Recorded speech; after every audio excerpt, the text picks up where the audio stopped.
राय अस्मान् विश्वानि देवयुना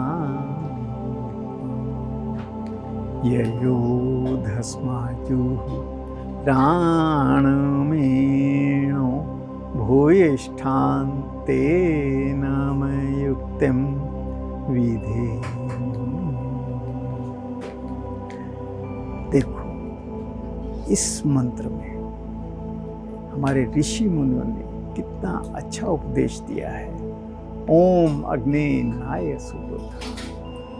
यहाँ पर अग्नि शब्द हमारी अपनी आत्मा के लिए है, क्योंकि ये आत्मा ही है जो हमारे शरीर के अंदर ऊर्जा पैदा करती है। शरीर के अंदर अग्नि का कार्य ये आत्मा ही करती है, और एक एक सेल तक ऊर्जा अग्नि पहुंचाने का कार्य भी इस आत्मा का ही है।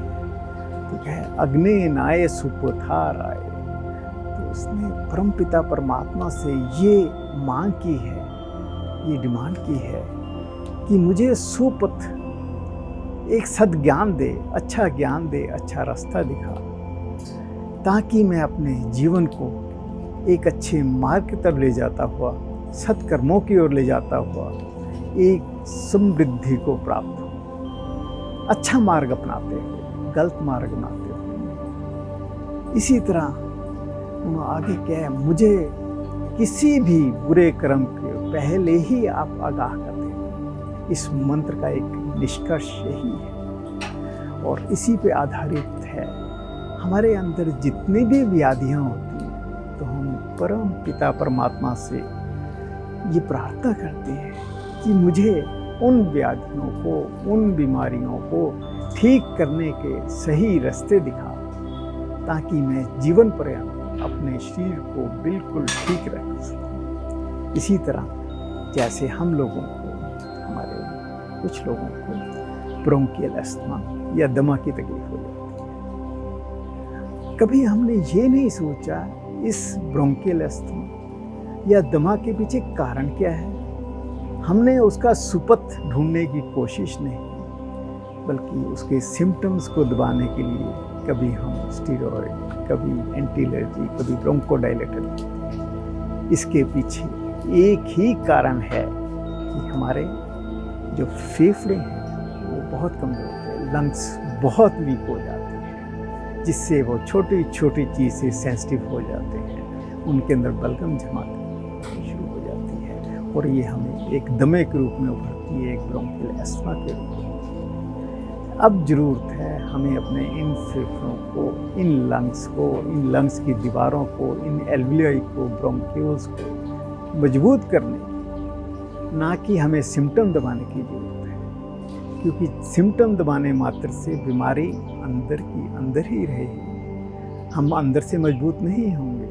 तो हमारे ऋषि मुनियों ने इनको ठीक करने के लिए, इनको जड़ से ठीक करने के लिए हमें बहुत उत्तम उपाय दिए। हमारे ऋषि मुनि आजकल के हमारे जितने भी डॉक्टर्स हैं उनसे कम नहीं थे, बहुत विद्वान थे। उन्होंने कहा कि सबसे पहले तो लंग्स को मजबूत करने के लिए आपको डीप ब्रीदिंग एक्सरसाइज करनी चाहिए।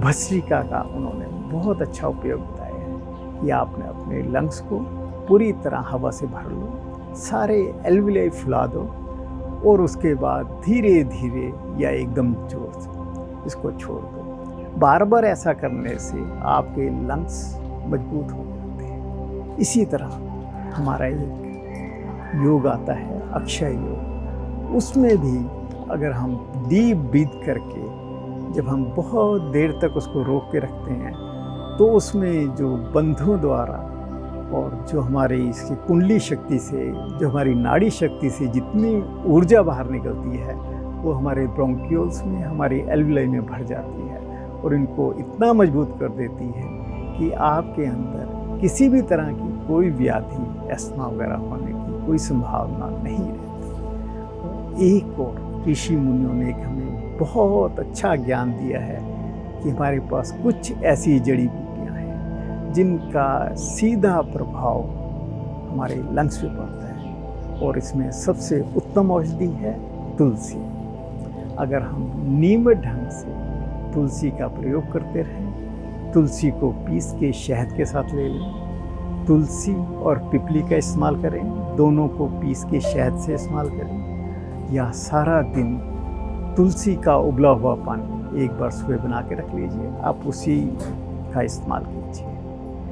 इससे क्या होगा, धीरे धीरे धीरे आपके लंग्स, आपका शरीर इतना मजबूत हो जाएगा कि उसमें किसी तरह की कोई व्याधि आने की संभावना ही नहीं। इसके अतिरिक्त दालचीनी और गिलोय का इस्तेमाल प्रचुर मात्रा से करने से हमारा शरीर और हमारे फेफड़े बहुत मजबूत होते हैं। हम यही कोशिश करें कि किसी भी व्याधि को दबाने की चेष्टा मत करें, जरूरत है लीजिए, परंतु अल्टीमेट उसको जड़ से निकालने के लिए कार्यरत रहें। और धीरे धीरे करने से आपके फेफड़े इतने मजबूत हो जाएंगे कि आपको किसी भी ब्रोंकोडायलेटर्स की या एंटी एलर्जी की जरूरत नहीं पड़ेगी। तो यही कोशिश में रहिए कि हम अपने आप को पूर्ण रूप से स्वस्थ करें। भगवान से यही प्रार्थना कीजिए, मुझे ऐसा ज्ञान दे ताकि मैं अपने आप को पूर्ण रूप से स्वस्थ रखूं। यही कामना के साथ अभी से हम ये प्रण करते हैं कि हमने किसी भी बीमारी के लिए